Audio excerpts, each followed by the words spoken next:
Assalamualaikum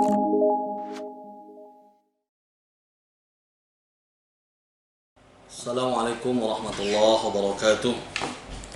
Alhamdulillahi rabbil alamin. Wassalatu wassalamu ala asyrafil anbiya'i wal mursalin wa ala alihi wa sahbihi ajma'in. Amma ba'd. Qala Allah Ta'ala fi kitabil karim ba'da a'udzu billahi minasyaitonir rajim. Bismillahirrahmanirrahim. Rabbana iftah bainana wa baina qaumina bil haqq wa anta khairul fatihin. Ila akhir al-ayah. Shadaqallahul azim. Kaum muslimin, sedang jamaah yang dimuliakan Allah Subhanahu wa taala, mari kita mengucap syukur kepada Allah Subhanahu wa taala sembari mengucapkan kalimat alhamdulillahirabbil alamin. Sebab bagaimanapun kita tidak akan lepas dari yang namanya pengawasan dan nikmat Allah Subhanahu wa taala. Sekalipun kita banyak melakukan maksiat kepada Allah, nikmat Allah itu tak pernah terputus walaupun kita banyak bermaksiat. Maka dari itu, ucapan alhamdulillahirabbil alamin sudah pantas kita ucapkan sebagai seorang hamba dari Allah Subhanahu wa taala, yang mana mudah-mudahan dengan ucapan alhamdulillah ini mudah-mudahan kita mendapat keberkahan dari Allah Subhanahu wa taala. Kemudian salawat serta salam sama-sama kita ucapkan pada baginda Rasul junjungan Muhammad Rasulullah sallallahu alaihi wasallam. Mudah-mudahan kita semua termasuk orang-orang yang mendapatkan syafaatnya di yaumil qiyamah. Amin ya rabbal alamin. Masyaallah muslimin sedang jemaah yang dimuliakan Allah Subhanahu wa taala. Saat ini kita sedang berada di bulan yang diinginkan Allah Subhanahu wa taala, bulan di mana banyak ampunan yang diberikan Allah kepada hambanya, dan kesempatan itu alhamdulillah sampai saat ini Allah berikan kepada kita, dan kita berdoa kepada Allah mudah-mudahan Allah Subhanahu wa taala memberikan kesempatan ini kepada kita sampai dengan akhir Ramadan nanti, dan membuat hati kita tetap istiqomah menjalankan ibadah yang diberikan oleh Allah Subhanahu wa taala, dan kita tetap semangat melakukan ibadah tersebut. Amin ya rabbal alamin. Apapun ceritanya, ketika kita berbicara dengan bulan Ramadan, banyak keutamaan yang harus kita nikmati. Ibarat kalau diberikan sesuatu, bulan ini adalah bulan yang penuh dengan kejutan, bulan yang penuh dengan door prize. Walaupun door prize itu sifatnya untung-untungan, tapi ibadah ini tidak. Banyak hal yang diberikan Allah Subhanahu wa taala di bulan Ramadan ini, termasuk salah satunya adalah Lailatul Qadar. Sesuai dengan ayat Allah Subhanahu wa taala, salah satu keuntungan manusia mendapatkan Lailatul Qadar ini adalah khairum min alfi syahr. Ketika manusia diberikan Allah untuk mendapatkan legalitas atau cap yang namanya khairum min alfi syahr, lebih baik dari 1000 bulan. Kalau kita terjemahkan dengan makna matematikanya, 1000 bulan itu sama dengan 83 tahun. Tentu 83 tahun ini segala macam yang dilakukan manusia saat ini sangat jarang berumur sampai dengan 83 tahun. Kalau mengikut dengan apa yang digambarkan oleh baginda Muhammad Rasulullah sallallahu alaihi wasallam, bahwasanya umur umatku nanti itu ya tidak lebih dari umur Muhammad. Umur Muhammad dalam catatan sejarah 63 tahun. Dan memang saat ini kita lihat banyaknya manusia atau saudara-saudara kita yang meninggal itu, mereka hampir sebagian besar itu berat untuk mencapai 60, 50, banyak yang sudah meninggal. Bahkan di bawah 50 pun ada yang meninggal. Artinya apa? 83 tahun Allah berikan door prize atau bonus bagi manusia yang mendapatkan Lailatul Qadar tadi. Selama hidupnya seolah-olah Allah mengatakan dia tak pernah punya dosa walaupun dia pemaksiat sekalipun. Maka dari itu, kesempatan Lailatul Qadar ini kalau kita tidak manfaatkan dengan sebaik-baiknya di bulan Ramadan ini, maka kita menjadi manusia yang pasti merugi. Merugi untuk diri kita sendiri dan merugi di hadapan Allah Subhanahu wa taala. Masyaallah muslimin, sidang jamaah yang dimuliakan Allah Subhanahu wa taala. Tentu bagi manusia atau bagi kita yang ingin mendapatkan Lailatul Qadar. Beberapa para ulama membuat satu perumpamaan atau istilah ibadah yang harus kita lakukan supaya kita betul-betul bisa tergolong orang yang mendapatkan Lailatul Qadar tadi. Syarat yang pertama kata ulama tersebut adalah seharusnya seorang hamba ketika bulan Ramadan dia selalu menghidupkan malam-malam Ramadan. Menghidupkan di sini artinya segala sesuatu yang dia lakukan dari awal Ramadan sampai dengan akhir Ramadan itu semuanya harus berorientasi ibadah kepada Allah Subhanahu wa taala. Dalam bentuk apapun, baik itu salatnya, salat wajibkah, salat sunnahkah, berinfakkah, bersedekahkah, atau yang lain, atau membuat satu kebaikan-kebaikan yang dengan malam tadi. Malam di sini menghidupkan malam bukan seperti yang dilakukan para pemuda saat ini, yaitu menghidupkan merocun, bukan. Menghidupkan malam di sini artinya orientasinya tetap kepada ibadah kepada Allah Subhanahu wa taala. Tentu menghidupkan malam ini bisa berzikir, bisa ta'alim, bisa saling belajar, menuntut ilmu, atau tadarus Al-Quran seperti yang dilakukan di masjid-masjid, saling mengkoreksi bacaan satu dengan bacaan yang lain dan saling menasehati antara bacaan saudaranya dengan bacaan orang yang melihat tadi atau orang yang mengkoreksi tadi. Itulah makna tadarus tadi. Ya, inilah salah satu cara untuk menghidupkan malam yang dianjurkan oleh Rasulullah Sallallahu Alaihi Wasallam melalui para ulama, melalui lidah para ulama yang kita terima saat ini. Tentu seseorang itu harus berniat dari awal bahwasanya dia berkeinginan besar untuk bisa mendapatkan Lailatul Qadar tadi. Sekalipun dia sendiri tidak mengetahui apakah dia dapat Lailatul Qadar ini atau tidak. Tapi paling tidak usaha yang dia lakukan dari mulai Ramadan pertama sampai terakhir, dia sudah menghidupkan malam, dia sudah melakukan segala ibadah yang banyak ketika di bulan Ramadan tadi.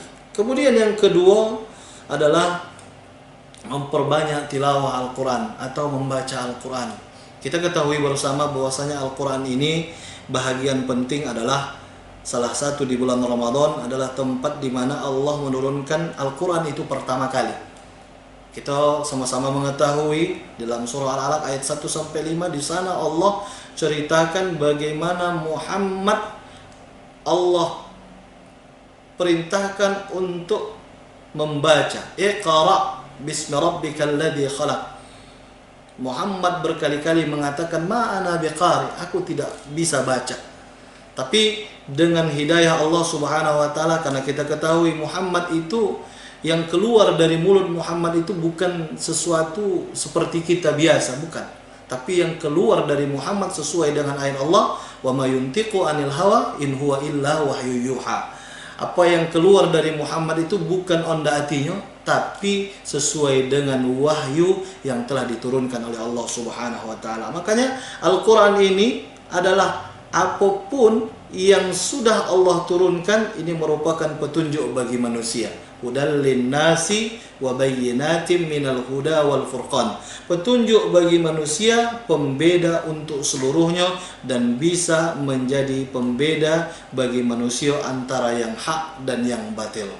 Orang yang cerdas, orang yang tahu bagaimana dia supaya tidak tersesat dari jalan Allah, dia pasti tidak akan lepas dari yang namanya Al-Quranul Karim. Ma'asyiral muslimin, sidang jamaah yang dimuliakan Allah Subhanahu wa taala. Tentu ketika kita membahas Al-Quran, kita harus berpedoman kepada hadis Rasulullah sallallahu alaihi wasallam, "Iqra'ul Qur'an fa innahu ya'ti yaumal qiyamah syafi'an li ashabi." Baca Al-Quran, baca kamu Al-Quran, karena Al-Quran itu nanti mendatangi kamu, memberikan syafaat bagi kamu di hari kiamat. Orang yang ingin mendapatkan syafaat selain dari syafaat Muhammad, dia harus banyak membaca Al-Quran. Karena Al-Quran ini merupakan salah satu bentuk keimanan kita kepada Allah Subhanahu wa taala. Maka dari itu banyak keutamaan yang Allah berikan kepada hambanya ketika untuk membaca Al-Quran ini.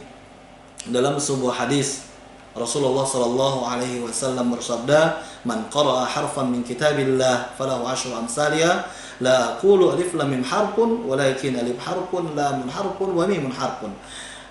Yang artinya kira-kira barang siapa membaca Al-Quran, man qara'a harfan min kitabillah falahu asyru amsalha, maka Allah akan berikan 10 ganjaran pahala. La aqulu alif lam mim harfun, aku tidak mengatakan alif lam mim itu satu huruf, walakin akan tetapi alif satu huruf, lam satu huruf, dan mim satu huruf. Kalau sudah alif lam mim itu 3 huruf kali 10 berarti 30 pahala yang telah Allah berikan. Itu hanya baru satu ayat.